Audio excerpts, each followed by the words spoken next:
brought you by Silver Pumps and Motors. Top quality और consistent performance के लिए सिर्फ सिल्वर पंप्स नाम याद रखना. ఎస్ఎల్బీసీ టన్నెల్లో చిక్కుకున్న వారిని రక్షించడానికి అన్ని రకాల ప్రయత్నాలు సాగుతున్నాయి.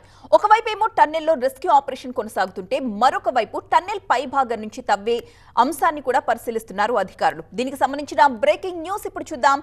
8 మంది ప్రాణాలను రక్షించడమే తమ ప్రయత్నమని మంత్రి ఉత్తమ్ టీవీ9 తో చెప్పారు. టన్నెల్ పై నుంచి పక్క నుంచి తవ్వడానికి అన్ని మార్గాలు కూడా అన్వేషిస్తున్నామని మంత్రి ఉత్తమ్ వివరించారు. మంత్రి ఉత్తమ్ ఏమంటున్నారో మా కరెస్పాండెంట్ శ్రవణ్ రిపోర్ట్ చేస్తారు.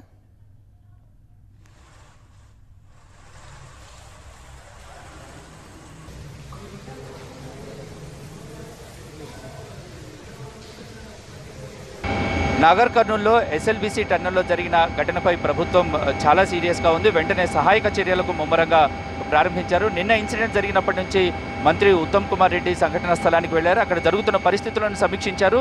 రాత్రంతా కూడా టన్నెల్ లోపల రెస్క్యూ ఆపరేషన్స్ జరుగుతున్నాయి. Minute to minute minister Uttam గారు మానిటర్ చేస్తున్నారు. ఇప్పుడు కూడా డే 2కి అక్కడికి వెళ్తున్నారు నాగర్ కర్నూల్కి. ఒకసారి మినిస్టర్ గారితో మాట్లాడదాం. అక్కడ సిచ్యువేషన్ ఎలా ఉంది, కండిషన్ ఎలా ఉంది? సో మినిస్టర్ గారు, మినిట్ టు మినిట్ మీరు మానిటర్ చేస్తున్నారు, మేము కూడా కవర్ చేస్తున్నాం. సో కరెంట్ సిచ్యువేషన్ ఎలా ఉంది, ఛాన్సెస్ ఎలా ఉన్నాయి? శ్రవణ్, నిన్న రాత్రి రాష్ట్ర ప్రభుత్వంలో అధికారులందరితో చీఫ్ సెక్రటరీ గారు, స్టేట్ డిజాస్టర్ రెస్పాన్స్ ఫోర్స్ అధికారులు, హైదరాబాద్లో సికింద్రాబాద్లో sub area commander, NDRF officials అందరితో ఒక సుదీర్ఘంగా వీడియో కాన్ఫరెన్స్ నిర్వహించడం జరిగింది. అందులో ఏం నిర్ణయించామంటే, ముందుగా ఆ 8 ప్రాణాలు రక్షించడానికి కేంద్ర రాష్ట్ర ప్రభుత్వాల దగ్గర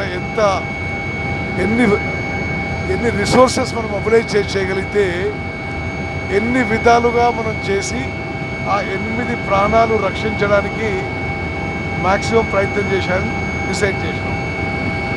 అయితే ఇక్కడ టన్నెల్ దగ్గర ఉన్న సిచ్యువేషన్ ఏదైతే చూసుకుంటే 2 వైపుల నుంచి డిగ్గింగ్ ఉంది కాబట్టి ఆ 2 వైపుల నుంచి ట్రై చేస్తున్నారు. ఎనీ అదర్ ఆప్షన్స్ పైనుంచి కానీ సైడ్ నుంచి కానీ టన్నెల్ని డిగ్ చేసే తవ్వే ప్రయత్నం ఏమైనా ఆప్షన్స్ ఉన్నాయా? స్కోప్ ఎలా ఉంది? ఒకటి ఏంటంటే, ఇప్పుడు ఇన్లెట్ సైడ్ నుంచి ఆల్రెడీ రాత్రే 13-14 కిలోమీటర్లు ఎక్కడైతే యాక్సిడెంట్ జరిగిందో ఆడి వరకు వెళ్ళిపోయారు. ఎన్డీఆర్ఎఫ్ నుంచి ఆర్మీ ఎక్స్పర్ట్స్ వెళ్ళిపోయారు. వాళ్ళు అక్కడ దోలాడుతున్నారు. అదేవిధంగా డీవాటరింగ్, డీసిల్టింగ్ మొదలు పెడుతున్నారు. లోపలికి ఎక్స్కవేటర్స్ తీసుకెళ్లారు. అదేవిధంగా పైనుంచి డిగ్ చేసి రావడానికి, సైడ్ నుంచి డిగ్ చేసి రావడానికి అది కూడా ఆప్షన్స్ ఎక్స్ప్లోర్ చేస్తున్నారు. ఎన్ని మార్గాల్లో ఎక్కడైతే ఈ 8 మంది ఇంజనీర్లు లేబర్ ట్రాప్ అయి ఉన్నారో, వాళ్ళు లోపల ఉన్నారో వాళ్ళని రీచ్ కావడానికి ప్రయత్నం చేస్తున్నాము. రాష్ట్ర ప్రభుత్వం దగ్గర ఉన్న వనరులన్నీ ఉపయోగిస్తున్నాం. భారత సైన్యం సాయం తీసుకుంటున్నాం. ఎన్డీఆర్ఎఫ్లో టనల్ ఎక్స్పర్ట్ సాయం తీసుకుంటున్నాం. In all ways we are trying to rescue the 8 lifes. ఇది ఓవరాల్గా సిచ్యువేషన్. మొత్తం టన్నెల్లో చిక్కుకున్న 8 మందిని రక్షించడానికి సర్వశక్తులా ప్రయత్నం చేస్తున్నాం. ఎట్టి పరిస్థితుల్లో వాళ్ళని క్షేమంగా బయటికి తీసుకురావడమే ప్రభుత్వ లక్ష్యంగా మంత్రి ఉత్తమ్ కుమార్ రెడ్డి చెప్తున్నారు. కెమెరా పర్సన్ హరికృష్ణతో శ్రవణ్, టీవీ9 హైదరాబాద్.